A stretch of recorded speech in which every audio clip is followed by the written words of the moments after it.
Hello everyone! Ayan, sa video na ito ay kakaiba yung ating gagawin at hindi ko alam kung ano ang magiging reaksyon ng ating mga supporters. Pero sana po hindi po ito yung maging dahilan upang mabawasan ang suporta nyo kay Rowenem, ha. Gagawin lang po natin to para po ay may spice naman yung ating pagbablog. Ayan. At magpaprank tayo sa mga kakilala natin na talaga namang nagmamahal kay Reyna. At isa na dito si Madam Hasa. Tignan natin kung anong reaksyon nito. Hello? Hello? Hello, Ma'am Hasa. Kumusta ka na? Okay lang nagulo ang utak dito sa mga issue eh. Sinasabi ko na nga ba. Ito kasi si nakausap mo ba yan si Milane? Ay, ito nga, Madam Hasa, ang sasabihin ko sa iyo kasi parang ikaw daw yung nagsasabi sa mga supporters natin na ako yung nagsusulsul dyan. Anong ako? Kaya nagulungan utak ko dyan sa mga diputang sumabog ng issue. Bakit ako na naman? Kaya lagi kong sinasabi dito na suportahan ang pabahay ni Rina. Tapos may nakita kasi ako na sa social media. Sabi ko, anong nangyayari?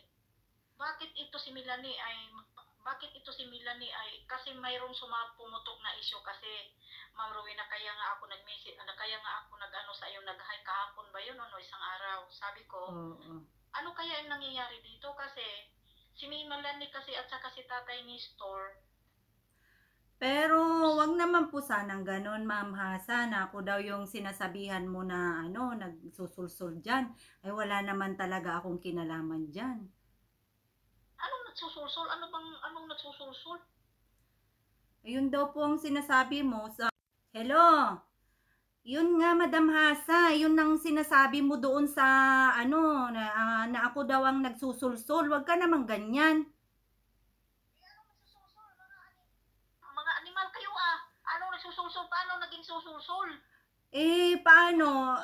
Minsan kasi noon, 'di ba, ayaw mo yung ayaw mo si Rowenem, ayaw mo si ganyan. Tapos naman Madam Hasa, wag ka naman ganoon. Alam ko naman na mahal mo si Reyna, pero wag mo naman akong siraan sa sulsul-sulsul na 'yan. Wala akong alam diyan. Basta ako diretso lang ako sa Sino naman yung diputang nagsasabi niyan? Kaya ang pagkakalam ko, maraming diputang hayop na. Sino ang nagsusulsul ng hayop na yan? Ay, hindi ko lang alam, Madam Hasa. Basta ako ay diretso lang ako talaga sa pabahay. Ay, ayaw ko lang yung mga nababalitaan ko. Ay naku, alam mo Ma'am Rowena, sa totoo lang, itong gigil na gigil din ako eh. Sana po, huwag ka rin maniwala sa kanila. Mo rin kung ano yung totoo. Please lang. Yun lang ang pakiusap ko. Kasi alam ko, mahal na mahal ko si Rina. At po ako sa pabahay na yan. Kaya nga nag-camping din ako sa live ko eh. Siguraduhin mo lang, siguraduhin mo lang talaga, Madam Hasa, na ganyan na. Kasi ang dami talagang nagsasabi sa akin na sinabi mo daw talaga kay na ako nagsulsul dyan.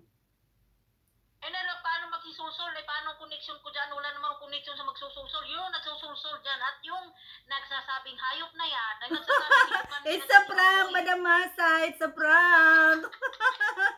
Huwag ka nang ma-high blood dyan.